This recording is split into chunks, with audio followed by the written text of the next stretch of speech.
আসসালামু আলাইকুম, কেমন আছেন সবাই? আশা করি আলহামদুলিল্লাহ সবাই ভালো আছেন। আমি আপনাদের অনেক অনেক ভালো আছি। তো আমাদের এখানে আজকে এখনও চাঁদ দেখা যায়নি, তারপরে আমি ইফতারের জন্য সব কিছু রেডি করে ফেলতেছি। তো দেখেন, এই যে বুট সিদ্ধ করা শেষ, পেঁয়াজ মরিচ কুচি করে নিলাম, সামান্য একটু আলু কেটে নিলাম ভাজার জন্য। তো আমি এখন তেলটা দিয়ে দিলাম, কেননা আজকে কনফার্ম হবেই আমাদের এখানে রোজা, তাই আমি অফিস থেকে আইসা তো করতে পারবো না প্রতিদিন, তাই আজকে একটু কাজ একটু আগায় নিতেছি। তো দেখতেই থাকুন, আমার সঙ্গেই থাকুন।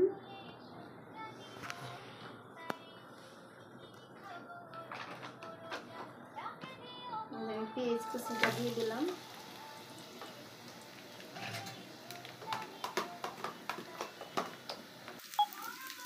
তো দেখতেই থাকুন, আমার সঙ্গেই থাকুন, আমি কি করতেছি। ইফতারির আয়োজন করতেছি, যত রমজান মাস চলে আসছে। শুকনো মরিচও দিয়ে দিলাম, হালকা একটু ভাজা রাখা হয়েছে শুকনো মরিচ।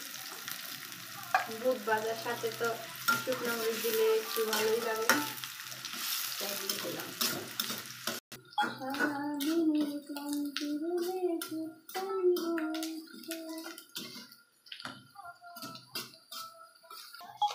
আমি আস্তা মশলাটাও দিলাম, একটু ফ্লেভার ভালোই আসে আস্তা মশলা দিলে।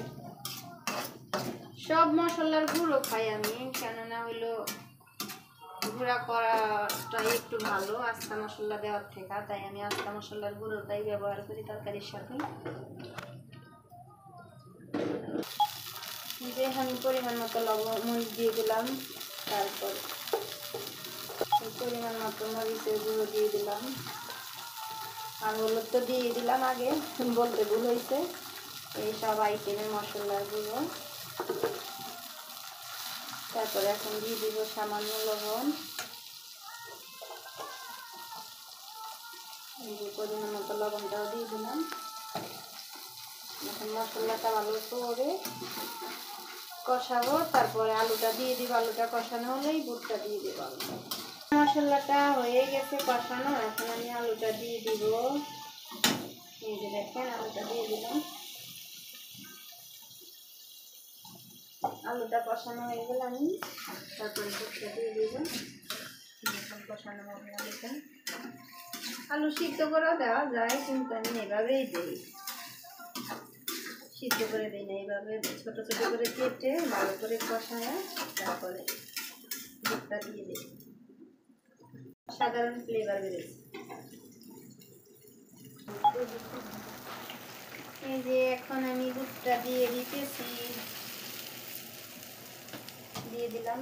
এই বুটটা আমাদের দেশে কিন্তু নাই, এ দেশে আমাদের কোম্পানি এই বুট সিদ্ধ করে দেয় আমাদেরকে ইফতারি বানায়, কিন্তু সবাই খায় না, গ্যাস হয় অতিরিক্ত, তাই আমিও নিলাম। এটার সাথে সামান্য একটু সিদ্ধ করে নিলাম, দেখি কেমন হয়, একবার টেস্ট করে দেখি। যে কোনো খাওয়ার জিনিস যেটা রুচিতে কুলায় ওটা টেস্ট করা উচিত। তো যাই হোক, এর জন্য আমিও দেখি, একবার টেস্ট করে দেখি কি হয়। হ্যাঁ, তো এই যে দেখেন, আমার হয়ে গেল বুট ভাজি। কেমন হলো কমেন্টে জানাবেন। ভালো থাকবেন, সুস্থ থাকবেন। ওকে, আল্লাহ হাফেজ। আজকের মতো এখানে বিদায় নিচ্ছি, দেখা হবে আবার নেক্সটে রমজান মাসে কোনো একদিন। এ পর্যন্ত ভালো থাকবেন, সুস্থ থাকবেন। ওকে, আল্লাহ হাফেজ।